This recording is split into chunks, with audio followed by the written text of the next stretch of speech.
munaasabad uu musharaxnimadiisa xildhibaannimo ee heer federaal uu ku shaacinayay mudane Asad Cabdirasaaq Maxamed ayaa lagu qabtay magaalada Muqdisho. Munaasabadan oo ahayd mid heerkeedu sareeyo laguna taageerayay musharax Asad oo u taagan qabashada kursi xildhibaan ee heer federaal oo laga soo doortay Jubbaland ayaa waxaa ka soo qayb galay odayaasha dhaqanka, siyaasiyiin, aqoon-yahano, dhalinyaro, haween iyo bulshada qaybaheeda kala duwan. Qaar ka mid ah bulshadii iyo waxgaradkii ka hadashay munaasabada ayaa soo dhaweeyay musharax xildhibaan Asad. haddii beesha reer Siciid iyo marta sharafta ka soo qayb gasho beesha direed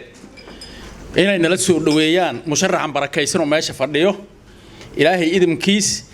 waa u malaynayaa inuu tolka iyo reerka iyo beesha direed wax dhan anfaci doonaan u malaynayaa ninkii anfaci lahaa inuu yahay u malaynayaa haddii ilaahay yiraahdo marka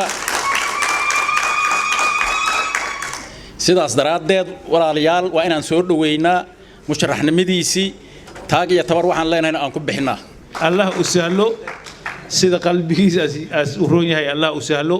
أنه إنتاصل لأن هاي وحكلا موسو استاجن إن ولالك إن أدعينه وأنو مرحبينه وحسوا جيدا جهدي وحسوا جاي بقول إيكو حبنا هذا سجايان إن مرتي عيسو دورتنا سجيسو وحنعسننا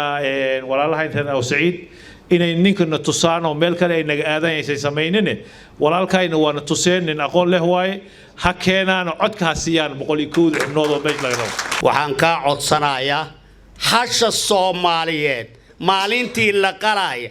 عدك بيش الرئوس عيدو أي ليدا إنينا كافكن وكعد صنايا أسد ما أهل مشاردون ما كان بنشن بويا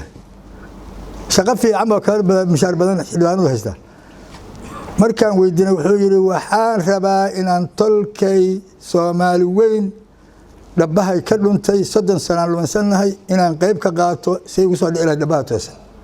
marka midaas Allah ku guuleeyo ugu dambeyn waxa mikrofoonka lagu soo dhaweeyay musharaxnimadiisana si rasmi ah ugu dhawaaqay sidoo kalena yoolkiisa siyaasadeed ka waramay musharax xildhibaan mudane Asad Cabdirasaaq Axmed Mareykanku wuxuu dhahaa all politics are local siyaasadda oo dhan waxa weeyaan waa lama huraan waa cawska jilaal way macnaheedu waxa weeye waxa laga bilaabaa gunta qoyska inaan ka bilaabo inaan ku xijiyo deegaan doorashadayda Jubbaland kadibna inaan national level aan u gudbo iyo heer qaran taas way jaranjaradaas wax walba oo dhisan waxay ku dhisan yihiin qaabkaas unuga in laga bilaabo lagu xijiyo mataqaana nudaha organiski kadib uu loo gudbo heer qaran qaabkaas ayaa aan iga go'an inaan wax ku bilaabo in aan wax qabashada markii la leeyahay waxaa Soomaalidu dhahdaa waxa hooyada uur kale u roon ba cunuga caloosh ku jiran u roon